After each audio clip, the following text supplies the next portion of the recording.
It is a little past 9 on an October night in the 1880s in a cottage garden at the edge of an Oxfordshire hamlet, and you are holding the lantern. The pig sticker has come after dark because pig killing is his evening trade. By daylight he thatches roofs. Straw burns in a heap to light the work and singe the bristle, and the cold air smells of scorch and frost. The children are supposed to be in bed. They are hovering at the edge of the light instead, because before long the pig sticker will flick the little gristly caps from the pig's toes, the shoes, people call them, and toss them over to be fought for and sucked like sweets. Even the date tonight was settled by the moon. Kill on a waning moon, anyone in the hamlet will tell you, and the bacon shrivels in the pan. Kill while the moon is rising and it plimps up, in the local phrase. And so the family waited on the sky's permission. And here is the part the lantern light doesn't show. Half of this pig is already spent. For most of the year, the baker and the miller have been fattening it on credit, meal handed over the counter against a promise, and when the sides are weighed out, their share goes home with them as meat. A woman here could say and mean it, "Us be going to kill half a pig, please God, come Friday." And every neighbour understood her because by killing day, a cottage family often owned no more than half of its own animal. The pig was the household's bank. It was also, by the end, the household's biggest worry, the meal bill mounting until it fair frightened anybody. And tonight is the withdrawal. But the loud part of tonight is the small part. What decides whether there is meat under this roof next August is the quieter work that starts at dawn.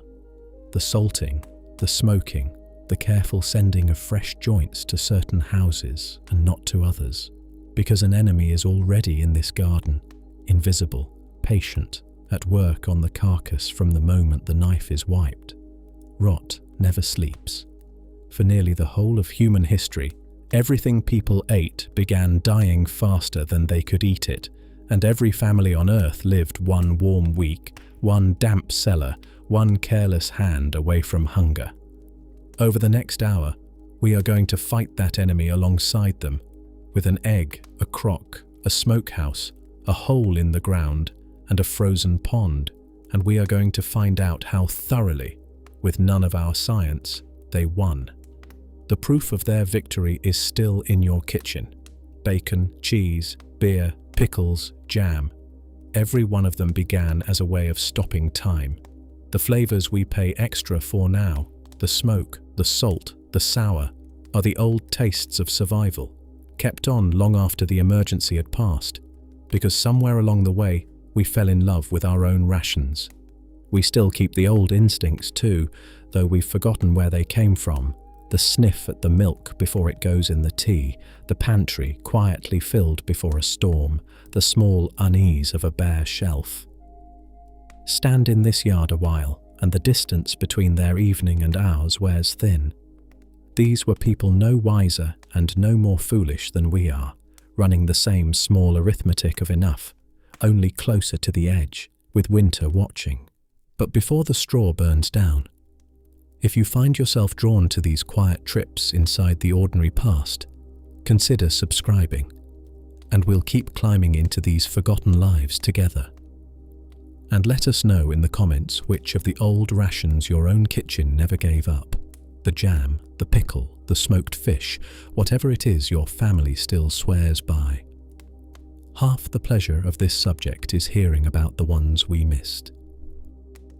Now, let's go back to the lantern light, because the killing, it turns out, was the easy part. The real work begins at first light, with a scrubbed wooden tub, a bag of coarse grey salt, and 3 weeks in which almost nothing is allowed to go wrong. The tub stands ready before the sun is properly up, oak, waist-high, scalded and scoured until the wood shows pale. Beside it sits the bag of coarse grey salt, its crystals as big as gravel and about as promising to look at. Nothing here resembles precision equipment. Yet what happens in this tub over the next 3 weeks is the nearest thing the cottage owns to a laboratory procedure, and its instructions had been settled for centuries. The sides of the pig arrive cold and stiff from a night hanging in the pantry. You rub the salt in hard, into the rind, into the cut faces, into every fold, until your palms burn and the meat glistens. Then a bed of salt in the bottom of the tub, a side laid upon it, more salt, the next side, built up like courses of brickwork. A housewife's manual printed in 1594 walks through exactly this, and then adds one small instruction, the kind of line we read today without seeing it. Lay sticks across, it says, underneath the meat, so that the brine may run from the salt. Those sticks are the whole craft in miniature. Salting meat makes it weep. The moisture comes out of it by the cupful, and flesh left lying flat in its own liquor stays wet on the underside, and a wet face on salted pork is where ruin begins. The sticks are a drainage rack, nothing more. Let the brine run away, and the surface dries and hardens as it must. Between meat in August and a stinking tub in March stood sometimes nothing grander than a handful of clean sticks. It is worth pausing on what the salt is actually doing, because nobody who used it knew. Salt kills nothing outright. It works by theft. The invisible life that rots meat is, up close, a crowd of very small bags of water and strong salt drags that water out through their own skins until everything inside them stops. In the middle of a brimming tub surrounded by liquid, the things that would have spoiled the pork die of thirst. And the recipe had gradations, because that invisible world gives up in stages rather than all at once. A light salting silences the quickest spoilers within days, enough to carry meat safely through a month of winter. Keeping it a year was a different undertaking altogether, driving the flesh far drier and saltier than instinct suggests, past the endurance of the last holdouts. A family with 1 pig and 10 months to feed it through wanted the second kind. That left a question with consequences. How salty is salty enough? Too weak, and the winter's beef or the cask of butter was lost. Too strong, and precious salt was wasted. No instrument in the house could measure such a thing, except one, and it lived in the henhouse. Boil your brine, an English cookery book advised in 1597, until it bear an egg. Gervase Markham's English housewife gives the same rule for the brine poured over barreled butter. Make it strong enough to bear an egg. And a Greek farming handbook compiled in Constantinople, 1,000 years before either of them, prescribes the identical test for the brine of Roman fish sauce, adding plainly that if the egg sinks, there is not yet salt enough. The physics is simple and lovely. A fresh egg is just barely denser than water, so it lifts off the bottom only once enough salt has dissolved. And any kitchen could run the test. Lower the egg, watch it, stir in salt until it rides. Set the old rule beside modern numbers, and it lands almost exactly at the strength where the commonest spoilage microbes surrender. No one planned that. Kitchens had felt their way to a threshold, held it with an egg, and handed it down for 1,000 years, 3 centuries before science could say what the threshold was. Even the salt itself was keeping a secret. The grey Atlantic kind, raked from sun-dried lagoons on the French coast, coarse and full of grit, cost less than the clean white salt boiled from English brine, and yet the men who salted beef for ships would often have nothing else. They said the big grains dissolved slowly and spaced the meat, which was true. But when modern researchers cured beef to a sailor's recipe from 1682 using that same rough sea salt, the meat came out of the cask rose pink at the centre, cured like a ham from a delicatessen, though no one had added a grain of saltpetre. The grey salt was alive. Drying in open sunshine had stocked it with salt-loving microbes that feed on its faint natural traces of nitre and manufacture the very chemical modern curing depends on. Boiling the white salt had killed them. Every buyer who insisted on the ugly grey because it worked better was purchasing a living culture, practicing microbiology 200 years before anyone suspected there was something alive to practice it on. Then the chimney takes over. The bacon went up into the wide kitchen flue or out to a smokehouse where the household ran to one and hung for days above a smothered fire of oak sawdust that was never allowed to break into flame. The one iron rule: the smoke must arrive cold. Some of the finest bacon in 19th century America came out of Maryland log sheds plastered roughly with clay, leaking smoke at every seam. And the leaks were the design, bleeding off heat so that nothing inside ever warmed. A farmer who replaced his shabby old shed with a tight, handsome new one could ruin a year's hams without understanding why. One American manual describes his wife left forever, wondering why her bacon was never so good as what she ate away from home. As for the smoke itself, it does less than everyone believed, and more. It soaks in barely a fraction of an inch. The deep keeping had already been done by salt and slow drying. What the smoke laid down was a varnish, a resinous coat that turned away flies and mold and kept the fat beneath from going stale. And incidentally, a flavour people would still be paying extra for 3 centuries later. By the end of November, the sides are done, stiff and amber-rinded and breathing faint smoke, and they go up on hooks near the kitchen ceiling, where the family will live all winter underneath its own supply.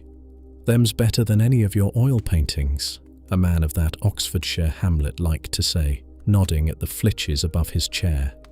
He was righter than he knew. That wall was a gallery, and it was also a single shelf in something far larger, for the whole cottage, room by room, shelf by shelf, draught by draught, had been quietly built as an engine for keeping. Where would you put a year of food? Not a week's shopping. A year, every dinner between this harvest and the next. A cupboard is no answer, and neither is any single room. The old solution was the house itself, and English still remembers it, because the rooms confess what they were for in their names. The larder takes its name from the Latin for bacon fat. It is the bacon room. The pantry comes from panis, bread. The buttery has nothing to do with butter. It is named for the butts, the casks, of ale it sheltered. Bacon, bread and beer, a whole way of eating written into the floor plan. It survives in surnames too. Every family called Lardner descends from the keeper of a bacon room, every Spencer from a dispenser of stores. We can still walk through such a house because the law liked lists. When a man died, his neighbours were sent in to price everything he owned, room by room, and thousands of these inventories survive. In January 1668, at Elmswell in East Yorkshire, 4 appraisers moved through the farmhouse of John Best, gentleman, writing as they went. Up in the west garret they found trunks, an old bedstead, and 30 cheeses ripening in the cold air, sharing the room with a worn pair of virginals, the little keyboard instrument of the day. In the kitchen, 5 flitches of bacon and 3 of dried beef hung overhead, valued in one breath with the shelves that held them. The buttery kept its casks and a churn. 2 granaries held the grain, with firkins of butter and a cask of oatmeal lodged in among it. There was a lead salting vat, a cheese press, and 21 pigs in the yard getting on with next year. Out in the barn, the corn and hay came to £95, the largest single figure in an estate of 600. The stores were the wealth. Nothing about the arrangement was casual. The food rooms clustered on the north and east sides, out of the sun's arc, their windows filled with wire gauze instead of glass. Flies kept out, air pouring through, because as the great Victorian handbook of house planning later put it, mere coolness is not sufficient without freshness. Shelves were slate, cool to the hand and cool even to look at. No chimney flue was allowed in a larder wall, and no air admitted from stable, drain or washhouse. Grander houses multiplied these rooms rather than enlarging them.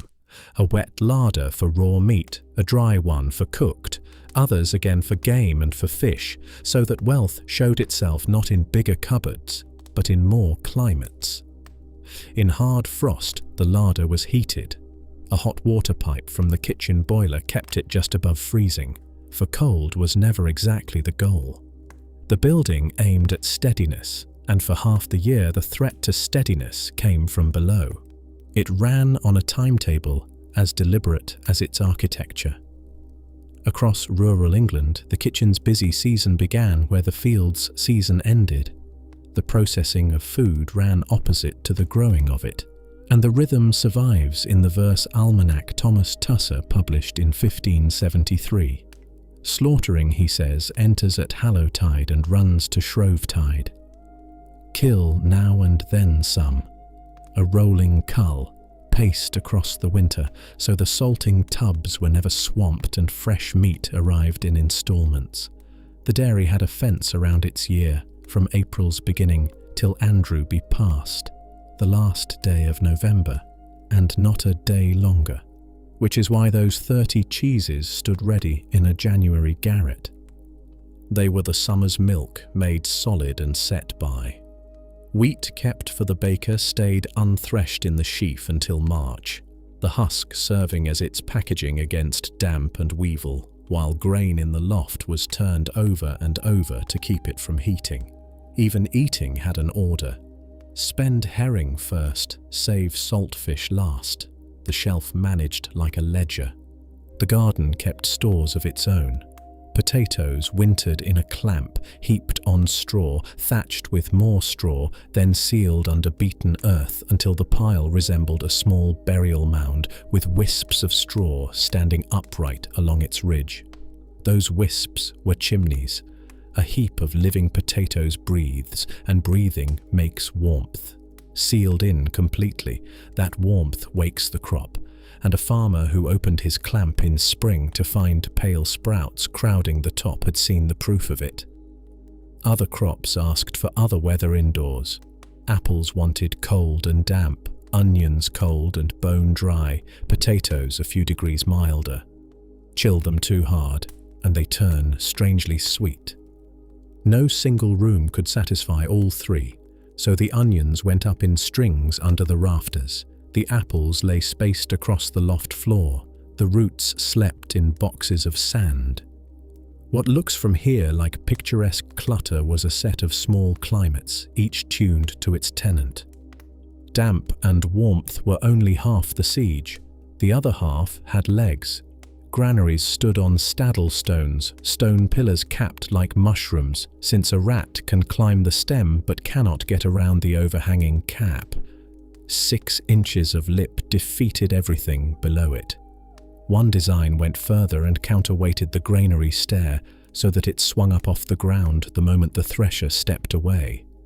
The building assumed a man would forget, and forgave him in advance. Against the mouse already inside, they kept the oldest ally of all. The medieval law books of Wales price a cat with great exactness. A penny for a kitten before its eyes open, 2p until it kills its first mouse, 4p ever after. Its whole career made in a single deed. Killing the cat that guarded a royal barn brought a penalty measured in the very thing it had guarded. The animal was held with its nose to the ground and its tail straight up, and clean wheat was poured over it until the tip of the tail disappeared, and that heap of grain was its legal worth. A cat offered for sale even came with a warranty: sound ears, sound eyes, sound claws, a proven mouser, and no marks of fire.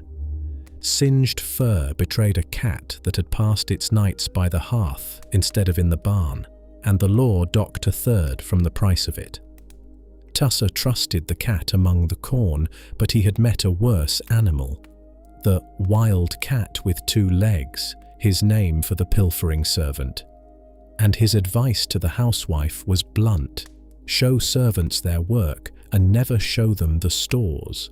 The ironmongery agreed with him. One standard specification for fitting out a farm calls for strong locks on 5 doors only: granary, barn, poultry house, milk house, coal store. Nothing else on the property was thought worth locking. The treasury here was edible.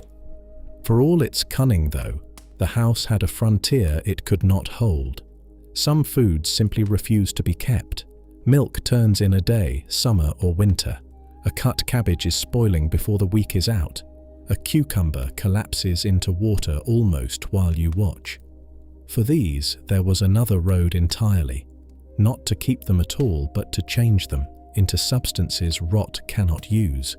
And that change was a craft of its own, practiced in stoneware, down in the coolest corner of the cellar. She knows the smell before she reaches the bottom step, sharp, sour, faintly busy, the smell of something at work in the dark. In cellars all across the German lands, in any autumn of the 17th or 18th century, it meant the same thing. The cabbage was turning, and turning well.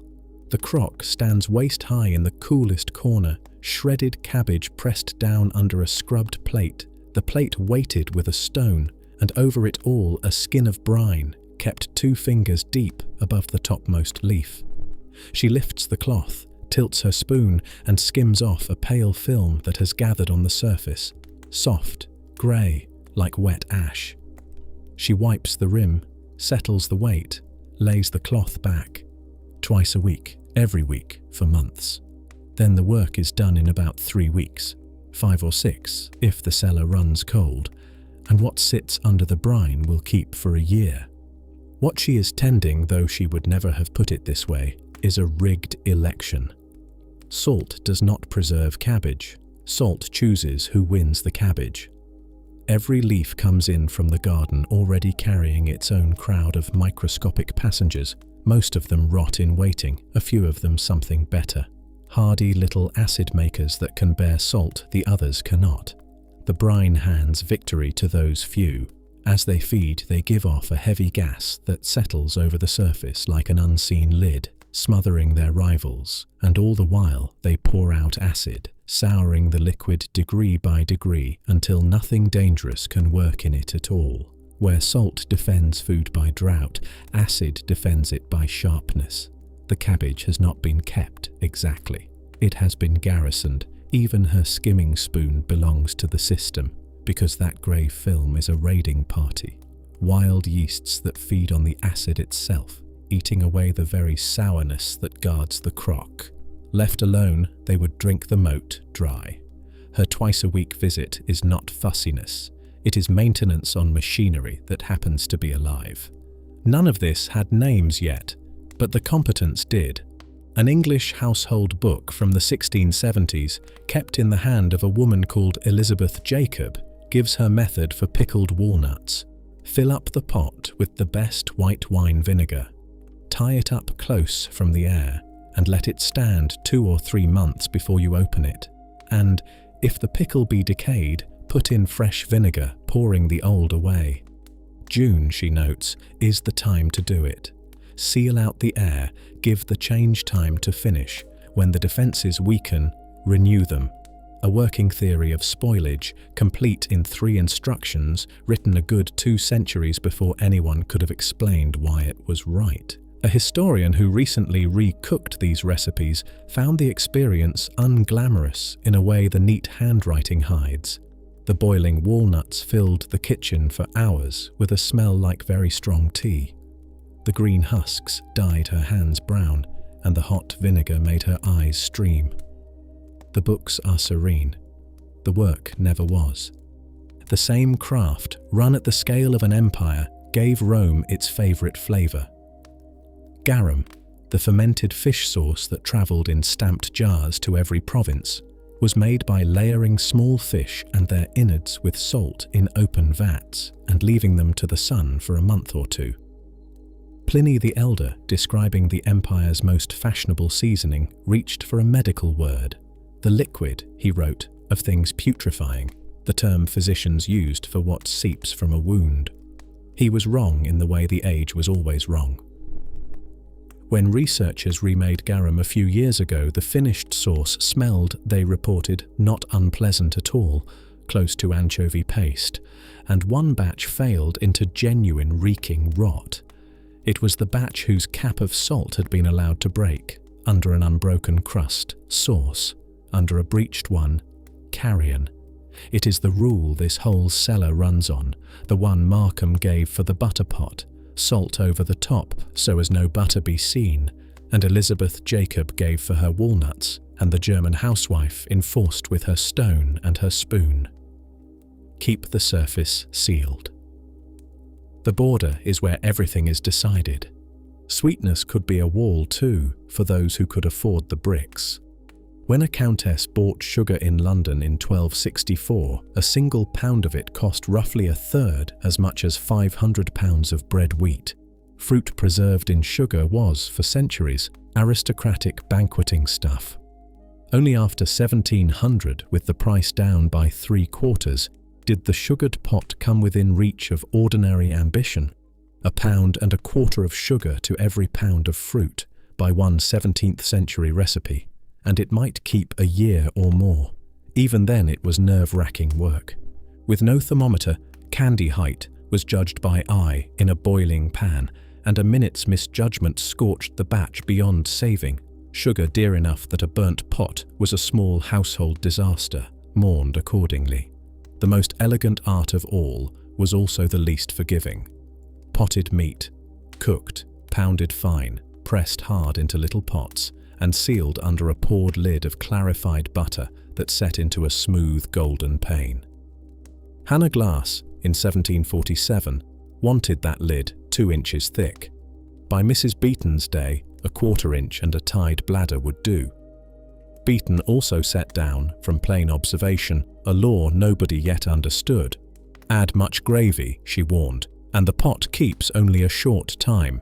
Use a large proportion of butter and it may be preserved for some while. Moisture shortens the life, fat lengthens it. The exact truth in kitchen dress. But her honesty went further. Potted ham keeps a long time in winter.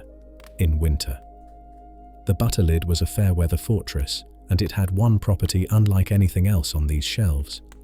Every other failure in the cellar announces itself: the sour reek, the furred mould, the slime you feel before you see. A pot gone wrong under its perfect golden seal can give no sign at all, no smell to stop you, no taste to warn you. It simply sits there, looking flawless, and waits. All of these, the crock, the pots, the vinegar jars, owed part of their keeping to the cellar itself, that stone-floored steadiness the house had built them. But a cool floor was only the mild end of an old idea. Cold could not be made, as everyone knew, yet it could be found, cut loose, carried home, and used up slowly, like anything else a family put by. In some places, they harvested it the way they harvested hay, and the strangest proof of that lies about as far from a damp English cellar as the world can offer. The driest town in Persia made ice on winter nights, and made it out of nothing but the sky. On the high desert plateau of Iran, a land of mud brick and dust, where summer runs to 40 degrees, people built a long high wall running east to west, and on its shaded northern side they dug shallow pools. On a clear desert night, the day's heat pours off the earth into space. The dry air steals still more, and water lying thin and still behind a wall, untouched by any low sun, gives its warmth to the stars. By morning there was ice on the pools, the thickness of a finger. Stand at the edge an hour before dawn and you would hear the work begin. Men breaking the night's sheet into slabs, carrying it up, packing it into a deep pit under a dome of mud brick that might rise 15 meters over the desert floor. Ice bedded on straw, layer on layer, water sprinkled between so the whole mass froze into one. They called the building a yakchal, an ice pit, and the oldest ones still standing have watched over 400 summers. A French traveller who saw the filling of the pits in the 1670s recorded how it ended. When the ice stood 2 meters thick, the neighbours gathered at night around the pits, brought out their instruments and played music to celebrate the harvesting of cold. How old is this craft? Older than almost anything else in this story. Nearly 4,000 years ago, a king on the river Euphrates, boasted in cuneiform of building an ice house such as no king before had ever built on that bank. And the palace letters of his age carry the grumbling that went with it. Officials told to pick the twigs and dirt out of the ice. A ruler wondering sourly whether it was wise to have the stuff hauled 20 or 40 miles overland. 18 centuries later, Seneca complained that Rome's snow arrived tasting of the straw it was packed in, and noted that ice dug from the depths of the pile sold at a premium over the surface stuff, cold, graded, and priced like wine. Across 3,500 years, the two complaints never changed. It is dirty, and it comes from too far away. Ice, it turns out, has one great law, and every tradition that kept it discovered the same one. Warm air is a slow enemy. It only gnaws at the surface. The killer is meltwater, which soaks into the mass and carries heat to its heart, which is why the Persian pit had a well sunk beneath its floor to swallow the drips, and why the English estate ice house, that brick egg buried under 3 feet of earth behind its double doors, was built around a drain before it was built around anything else. The Victorian manuals put it in one line: moisture is almost more to be dreaded than warmth, and there was a second law, never written down because nobody needed to: bulk. Double a heap of ice and the inside grows faster than its skin. Make it big enough and the mass becomes its own ice house.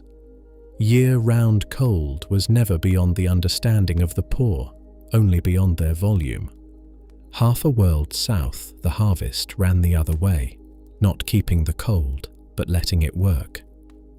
On the high plains of the Andes, 2.5 miles above the sea, June nights fall hard below freezing while the days blaze. Families there grew a potato too bitter to eat, grew it on purpose because bitterness and frost hardiness came together, and every winter they spread the crop on straw and gave it to the night. The frost went through the potatoes, as one old chronicler wrote, as if they had been cooked.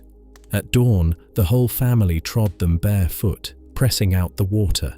Then the sun took its turn, and the freezing and treading began again, for weeks, until what remained was pale, shrunken, and as dry and light as cork. They called it chuño, and a store of it kept not for months, but for years. By 1590, a Jesuit who had lived in Peru was reporting that the trade in chuño to feed the silver mines of Potosi was one of the great businesses of the land.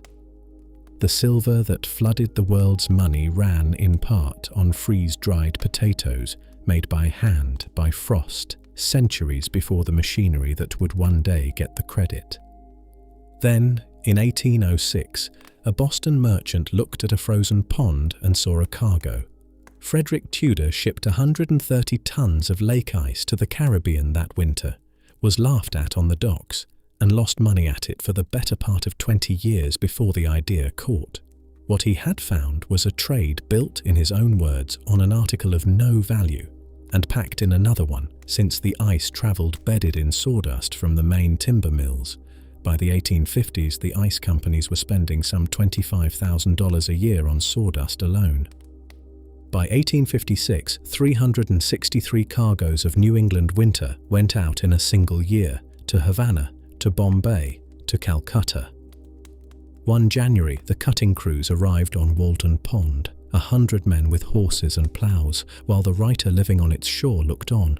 The great stack they left behind, roofed with nothing but hay and boards, stood through 2 full summers before it finished melting, and Thoreau, watching his pond leave for the tropics, allowed himself one astonished sentence: "The sweltering inhabitants of Charleston and New Orleans, of Madras and Bombay and Calcutta, drink at my well." The trade even fought its wars with melting. An established shipper could drop his price below cost and simply wait, because a rival's unsold stock did not sit patiently through a tropical June.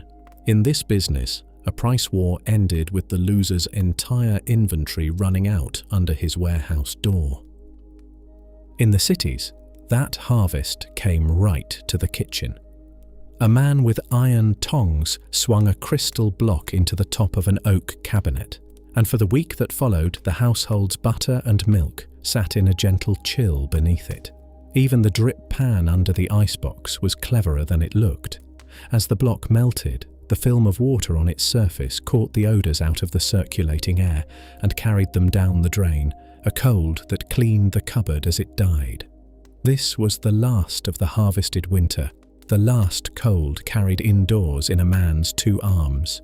But by the time the first frozen pond ever crossed an ocean, kept food had been crossing oceans for 500 years, building ports, banks, and whole nations as it went, and gathering along the way some of the most durable nonsense ever believed about the past. The most durable piece of that nonsense is a story nearly everyone has heard, that medieval cooks drowned their rotting meat in pepper and cloves, and that spice existed to hide the taste of decay. It is repeated in 1,000 books, and it can be traced back almost entirely to one, a survey of English eating written in 1939 by a distinguished nutrition scientist, Jack Drummond, who declared in a single unsourced sentence that heavy seasoning was undoubtedly there to mask taint. He even offered a piece of evidence, an old instruction for treating green venison, which he took to mean venison gone off. In the language of the time, green meant the opposite, fresh, too fresh, not yet hung. The account books bury the story on their own. In London in the 1430s, a pound of pepper cost a master mason more than 2 days' wages, and cloves ran to twice that. A man who could afford to waste pepper on bad meat could afford good meat many times over. Nor was rot quietly tolerated. London statute set the pillory for anyone selling unsound food, with the goods burnt beneath the offender as he stood there. Outside, butchers had to sell their meat the same day they brought it in, with carrying it home or salting it expressly forbidden. What the records actually show is that people spiced their food heavily because they adored spice. One Bavarian wedding in 1475 ordered 386 pounds of pepper, the way the modern world adores sugar. The myth gets the habit right and the reason insultingly wrong. It also hides the truer, stranger fact underneath. Preserved food was not the poor cousin of the kitchen. It was one of the great engines of the medieval economy. Start with the calendar. For centuries, church law kept Christians from meat not just through the 40 days of Lent, but on the fasting days scattered through every single week of the year. By the strictest reckonings, something like 2 days in 5. On all of those days, across a whole continent, dinner had to come out of the water. Heaven itself had fixed the demand, and the only fish that could reach Paris or Prague or an English abbey in Lent was fish that had been stopped from rotting, salted, dried, smoked, barreled. Take the fasting calendar away, and the great fish trades of the Middle Ages lose their reason to exist. With it, they grew into empires. At the peak of the herring years, around the late 1300s, the catch that funneled through one sandy Danish headland came to some 300,000 barrels a season, 10,000 boats on the water, and on shore an army of gutters, packers and coopers working against the clock, because herring spoils faster than almost anything else that swims. Merchants called it the silver of the sea, and the German trading league that dominated it understood exactly where the power lay. Their real monopoly was never fish, it was salt. The mines and brine works behind Lübeck supplied the fairs, and in a single season, 1/3 of the city's entire salt export went to the herring stations. Whoever controlled the salt decided whose catch became money and whose became waste. Norway sent the other great fish, stockfish, cod gutted and hung on wooden racks in the cold spring wind until it dried hard enough to knock like timber, and to keep for years. England alone was importing on the order of 2,000 tons of it a year by the early 1300s. We can even watch the trade arrive in the strangest of archives: rubbish, dried cod, travelled headless, beheaded at the drying grounds. So when archaeologists sift a city's old middens, skull bones mean fish caught nearby, and headless backbones mean fish that swam far away. In London's pit, from about 1250 onward, the skulls thin out and the lone backbones take over. Dinner in the capital was coming, increasingly, from the Arctic. Salt even decided who would live on the far side of the ocean. When Europe's fleets reached the cod grounds off Newfoundland, the nations with cheap southern sea salt, the French, the Basques, the Portuguese, could cure their catch wet in the hold and sail straight home, touching land barely at all. English salt was scarce and heavily taxed, so the English worked the other way. A light salting, then weeks of drying ashore on wooden stages, which meant beaches, sheds, boats left for next season, and men kept over the winter to guard them. Those caretakers became the first European residents. Historians of the fishery put it plainly. It was the price of salt as much as any grand design that settled that coast, a fishing method dictated by a tax, hardening slowly into a country. No larder ever floated further than a ship of the line. A sailor of the old navy lived on a pound of biscuit and a gallon of small beer a day, with salt beef and salt pork by the week. Beef the men called salt horse and buried with mock funeral rhymes. Salt horse, salt horse, what brought you here? You've carried turf for many a year. The Admiralty, for its part, knew precisely what salt does to meat and wrote the loss into law. Regulations required that 28 of the Navy's 4-pound pieces of beef, shaken free of salt, weigh 100 pounds together, which makes the official 4-pound piece 3 pounds 9 ounces, shrinkage ratified by the Crown. As for the biscuit, it had tenants. Reach into the bread barge at a mess table, and what you drew out might be lived in. The famous trick of tapping it on the table appears nowhere in the sailor's own accounts, which describe something homelier, splitting the biscuit and shaking it out when anyone bothered. Mostly they made the same joke instead. A sailor poet in 1671, "Our bread is black, and maggots in it crawl.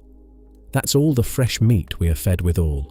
A naval captain's novel, 160 years later, midshipmen crunching their biscuit and declaring the weevils the only fresh meat they'd had in weeks.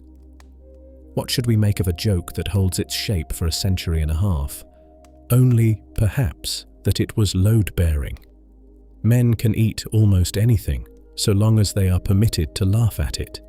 And in 1768, a cask went aboard a ship called Endeavour that shows where all this craft was heading. The Navy had ordered a formal trial, nearly 4 tons of sauerkraut, German sour cabbage, 2 pounds per man per week, against scurvy, the deficiency disease that hollowed out long voyages. The crew wanted none of it, so Captain Cook had it served daily at the officers' table and let the men watch. Within the week, they were asking for their share. "Such are the tempers and dispositions of seamen," he wrote, "that the moment they see their superiors set a value upon a thing, it becomes the finest stuff in the world."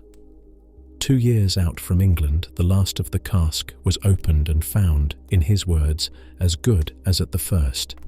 And this from a man who admitted he had no idea how the stuff was made. In almost 3 years at sea, scurvy never took hold of his ship. Somewhere inside that barrel, the art of keeping food had become the art of keeping men. But every calendar of keeping had the same far edge. Barrels were filled against a day when they would be scraped clean. And in the cottages, some years, that day arrived weeks before the fields were ready to take over, the last, leanest stretch of the old year between an empty barrel and an unripe field. You are hungry, and the harvest is still 10 weeks away. This is England in the 1370s, inside a poem called Piers Plowman, and the man speaking is a ploughman taking stock of everything he owns that can be eaten. 2 green cheeses. Green meaning new again, too young to have hardened. A little curds and cream, an oat cake, and 2 loaves of beans and bran baked for his children. Parsley, leeks and cabbage plants in the garden. A cow, a calf, a mare to haul dung while the dry weather holds. and then the line that carries the whole age in it. And yet I say by my soul I have no salt bacon, nor eggs by Christ to fry with it. On this, says the poem, we must live till Lammas time, the 1st of August, when the new grain would come in. Around him the whole village is foraging in the seam between 2 years, filling laps with pea pods and beans, baked apples, spring onions, the first cherries, until at last the new corn comes to market and everyone breathes again.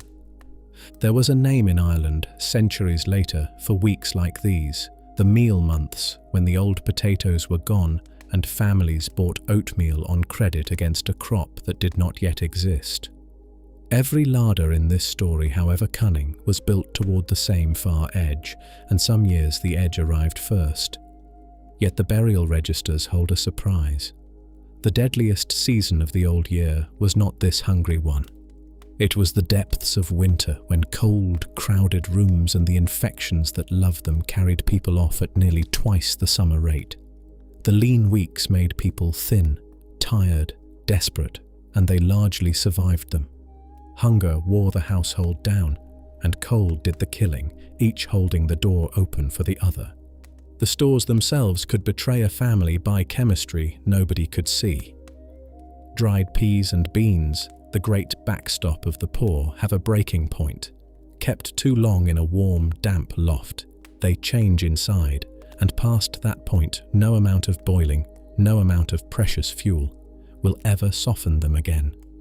Nothing shows on the outside. The failure stays invisible until the evening, deep in the lean weeks, when the pot has simmered for hours and the peas come out of it like gravel.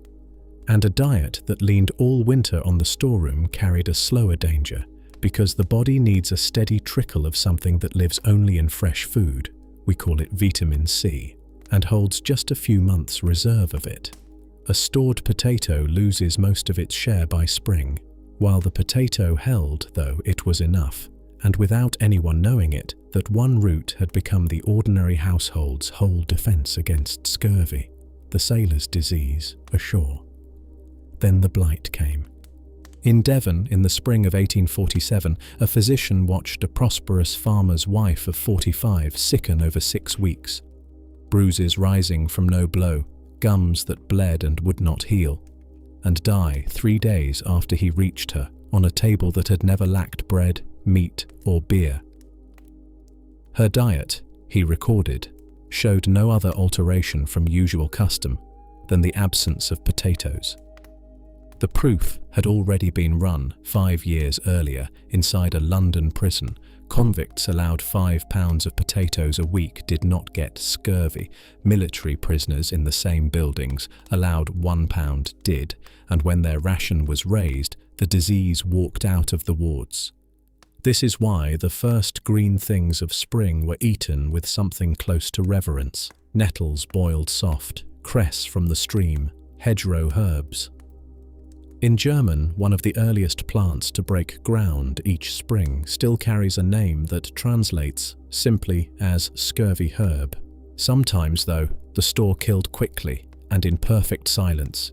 Everything else in a larder complains when it goes wrong: the sour reek, the fur of mould, the slime.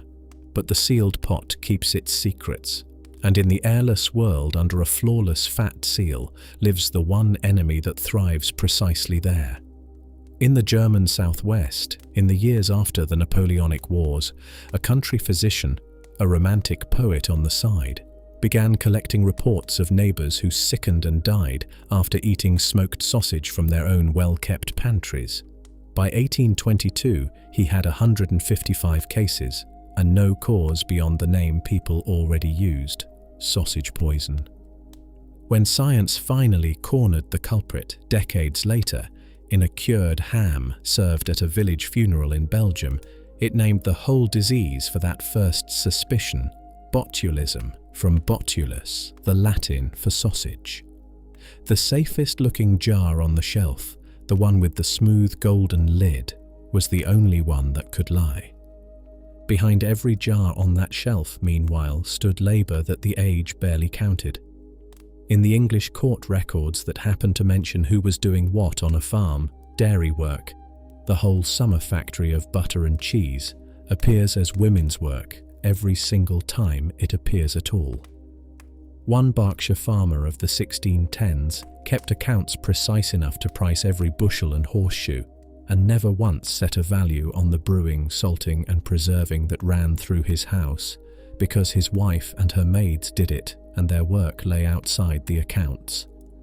In the Scottish herring yards 2 centuries on, a visitor found the gutting crews, women mostly, dripping and comfortless, standing nearly ankle deep in brine. And at the system's hardest edge, the work was not merely unpaid but owned. Solomon Northup, kidnapped into 12 years of slavery in Louisiana and exact about everything when he came out, described the plantation's meat: hogs killed around New Year, salted a fortnight on the smokehouse tables, then hung above a fire he and his companions kept burning for more than half of every year, because in that warm climate only relentless smoke held the flies off. Some summers it failed anyway. The worms got in, and nothing but ravenous hunger, he wrote, could make a man swallow the result. The meat he cured came back to him by weekly allowance: 3.5 pounds of bacon and a measure of cornmeal. That was all. And, beyond a scanty sprinkling now and then, no salt. Hunting raccoon at night was tolerated, he noted, because it spared the smokehouse. Whether by design or by indifference, the missing salt closed a door, for a man allowed none can put nothing by, no reserve, no bad weak cushion, no small store that is his. In this world, salt was the power to keep, and the power to keep was a beginning of freedom. For those who did hold that power, it never rested. The most popular American housewife's manual of the era reads like a sentry's rounds: see that the beef and pork are always under brine, and the brine sweet and clean. See that the vegetables are neither sprouting nor decaying. Examine the preserves for mold, the pickles for softness. Its author tells of a farm wife called away for a single month, and of 50 pounds of butter fit only for the grease pot afterward, because a hoop had sprung on the cask, and no one thought to check whether the brine still covered it. 50 pounds of a summer's churning lost to an unwatched inch of air. They watched. All winter, they watched. The watching was the food. One thing above all was watched over, written in, argued with, and handed on, not the barrel, not the crock, but a book, and in the margin of one of them, in a second woman's handwriting, 4 words survive. It would fit in an apron pocket. A plain-bound English household book of the 1670s, its pages filled edge to edge in a careful brown ink. A recipe for preserving quinces, a remedy for a cough, a method for candying flowers, the seasons of pickling, the whole defensive knowledge of a family gathered under one woman's hand. The hand in this case is one we already know. Elizabeth Jacobs, the same woman who ordered her walnut pickle tied up close from the air. Partway through her book there is a recipe for cowslip wine, and beside it, squeezed into the margin in different ink and different handwriting, a second woman has left 4 words. This is very good. Someone else later, a daughter, a sister, an heir, made the wine, tasted it and testified. That is what these books were for. They look like cookery. They worked like laboratory notebooks. Recipes that failed were struck through, lines drawn firmly across a page by someone unwilling to let the next reader waste a season's fruit. Recipes that succeeded gathered notes, adjustments, second opinions. You may put lemons in, adds another voice beside the cowslip wine. They were built the way all real knowledge is built, tested by somebody else, later with something to lose, and they stayed alive for generations, one book passing through 4 sets of hands and still collecting new entries a century on. They were treated, at the end of a life, exactly like treasure.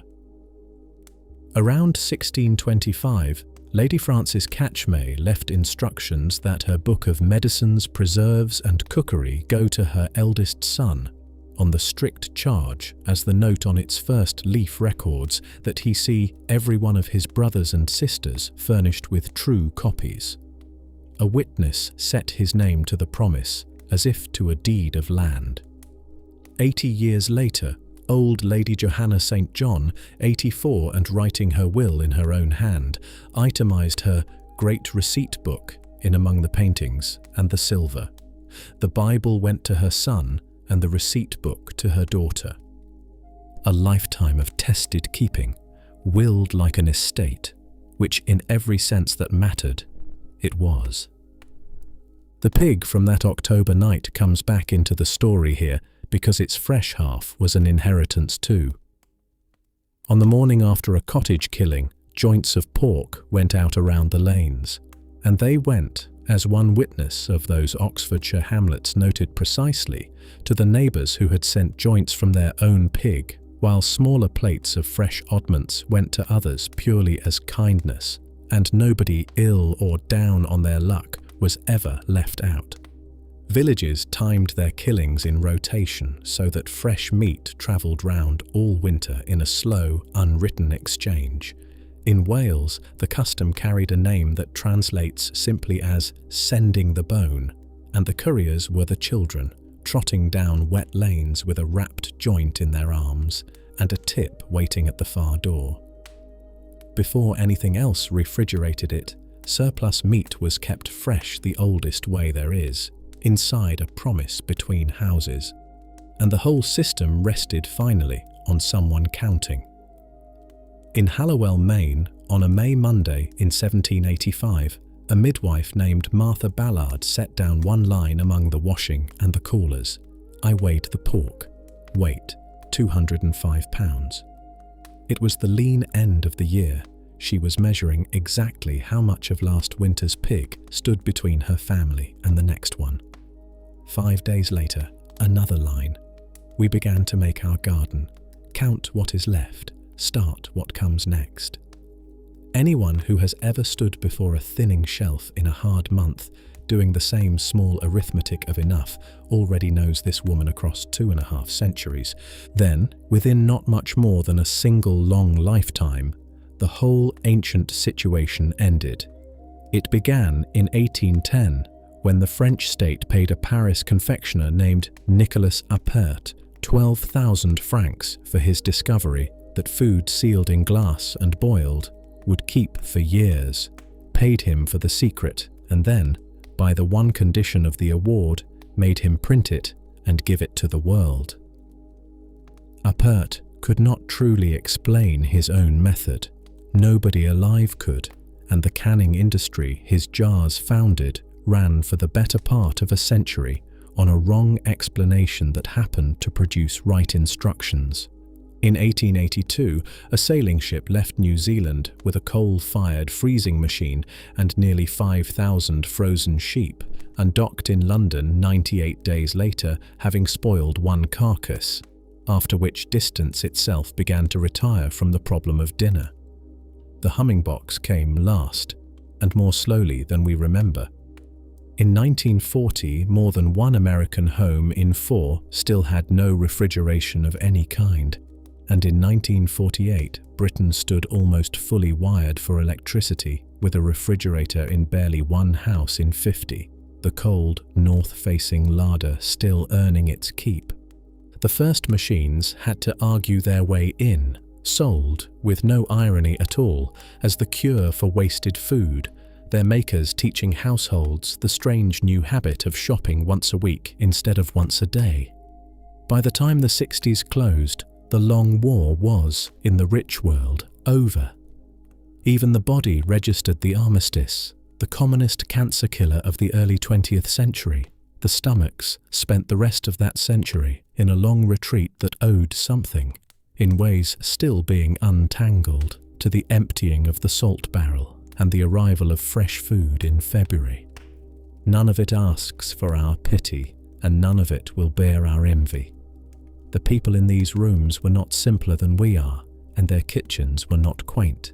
They were the front line of the household's survival, staffed mostly by women, running a body of exact, tested, unforgiving knowledge that we no longer possess because we no longer need it. We did not earn the machine that released us. We were born on the paid side of the bill. What they had, we mostly lack. A year with a shape to it, neighbours bound close by meat and obligation, the deep competence of hands. What they bore, we are spared, the lean weeks at winter's end, the jar that could lie, the vigilance that never once in a whole lifetime got to stand down.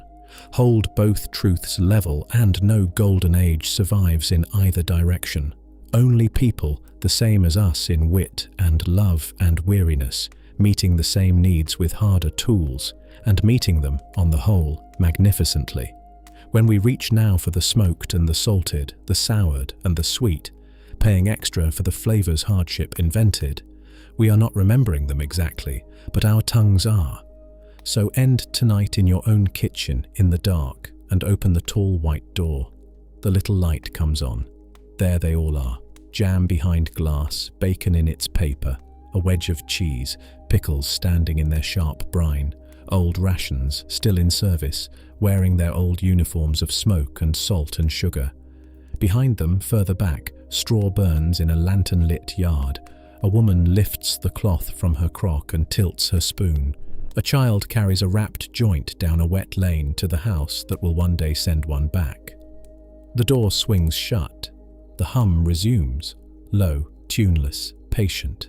The sound of a war won so completely that no one remembers it was fought. The shelf keeps its watch now, so that nobody has to. And the long line of hands that once kept everything reaches forward, out of the cold and the smoke and the brine, all the way to yours.